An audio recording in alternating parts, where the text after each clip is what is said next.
Présence de Franck Emmanuel Biya, est-ce qu'il joue un rôle officiel, est-ce qu'il ne joue pas de rôle officiel?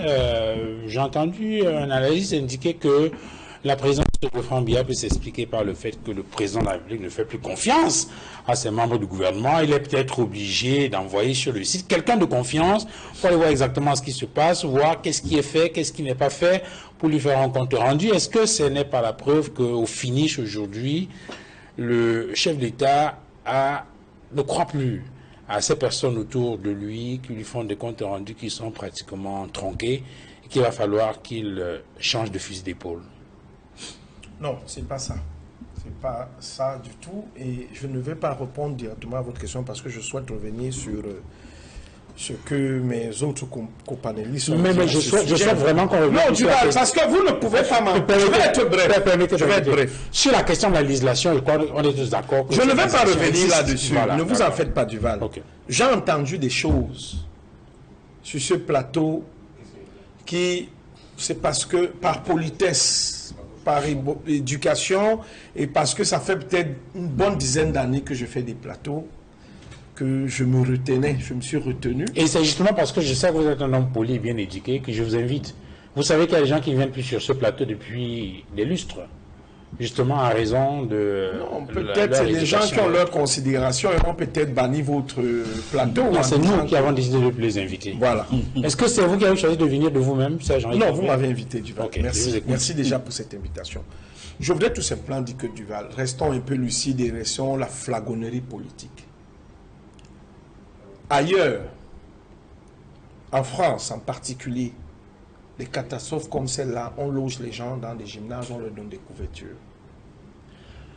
La catastrophe en Turquie, jusqu'aujourd'hui, un grand pays comme la Turquie, les gens se plaignent de l'inertie du gouvernement.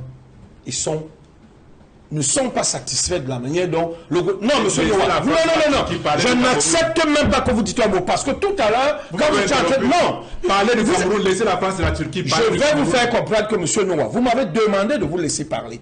Et Duval, je savais qu'il allait prendre la parole. Parce que quand les gens viennent dire, je dirais, des bêtises sur des plateaux de télé parce qu'ils veulent extrapoler, exagérer, et je ne m'adresse pas seulement à vous, je m'adresse à tous ceux qui ont parlé avant vous, que la gestion d'une catastrophe... Nous disons des bêtises. Oui, je considère ça comme ça, monsieur Noah. Ce que vous dites, parce que vous voulez faire dans l'extrapolation, vous voulez gonfler. Je vous dis qu'en Turquie, jusqu'aujourd'hui, les gens sont mécontents de la gestion de M. Erdogan de cette crise. En Libye... Vous avez lu Erdogan? Est-ce que vous avez lu Erdogan?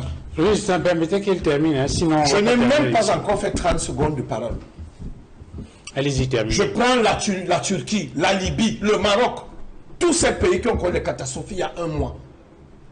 C'est des situations où on ne peut pas tout faire en même temps, au même moment, et les populations seront toujours insatisfaites. Je peux parler même des inondations à Louisiane.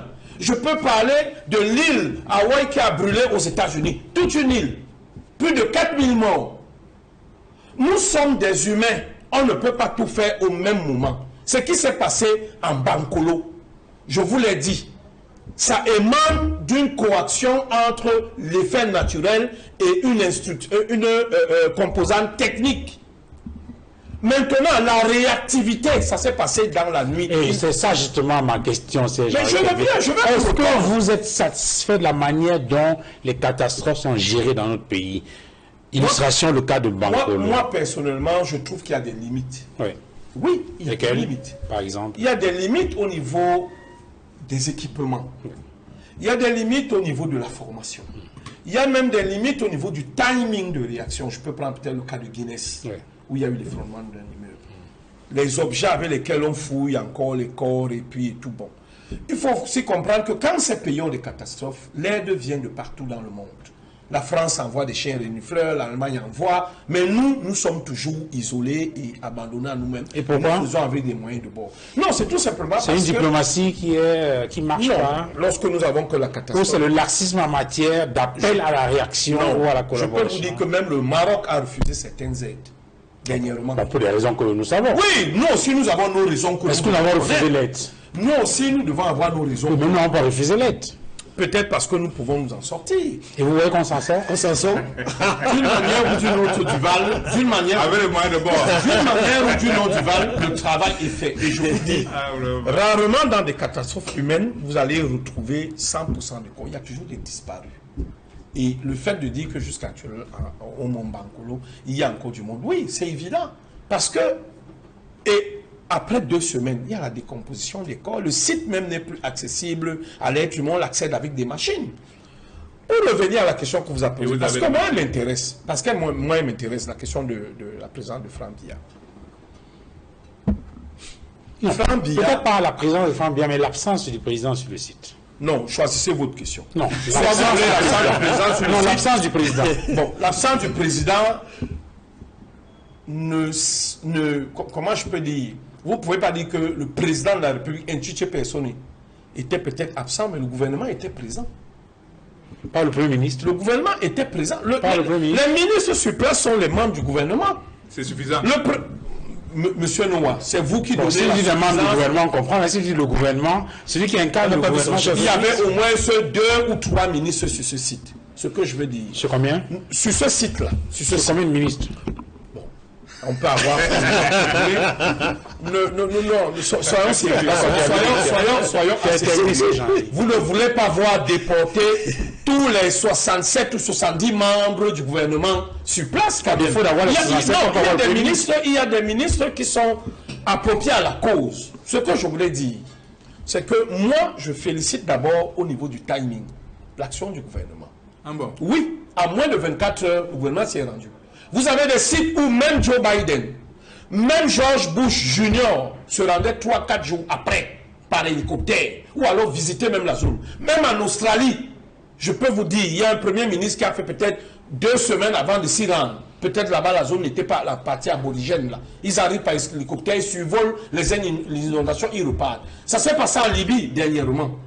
À cause de la guerre, que ce soit les gens du général Haftar ou l'autre, ils ne pouvaient pas accéder normalement. Il fallait d'abord... Moi, j'ai dit au Cameroun, en Libye. C'est pour ça que je vais vous dire que lorsque vous critiquez... J'entends des petites voix dire que plus tard que jamais. Non, oui, lorsque vous critiquez l'action du gouvernement, regardez un peu ce qui se passe ailleurs vous critiquez l'action du...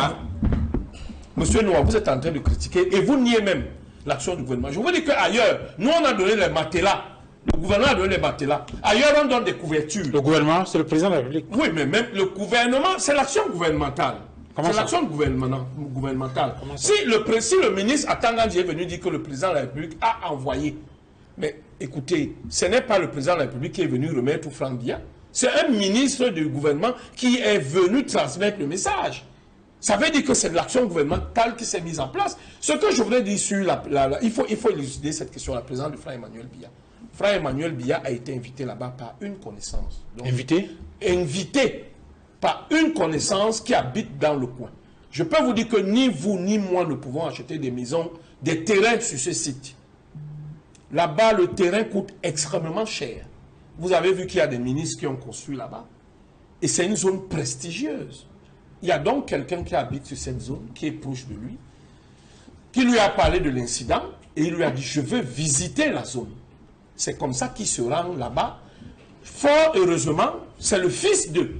Et il rendra compte. Le président de la République a plusieurs canaux pour avoir l'état du pays ou la situation du pays. Ça peut être des canaux officiels ou officieux ou venant de son fils. Donc je ne trouve aucunement gênant ou un problème le fait que Franck Biya se trouve là-bas. Le ministre dont vous avez refusé le ministre dont vous avez cité le nom tout à l'heure peut demander à un ami de venir voir ce qu'il vit. Parce que c'est dans cette cour qu'on posait certains corps. Il y avait une villa conçue là-bas où on enlevait des corps de la boue, on les posait là-bas pour la reconnaissance faciale. Ce que je peux faire comprendre Duval pour sortir de cette question qu'on m'avait posée, parce que votre question était beaucoup plus appuyée sur la présence du fils du chef de l'État et non du chef de l'État. Je voulais tout simplement faire comprendre que les Camerounais, et particulièrement les militants du MRC, je ne sais pas de quoi est-ce qu'ils ont peur lorsque le fils du chef de l'État fait une apparition. Oui, oui, ça vous gêne. Vous avez peur, vous sortez de vos gonds.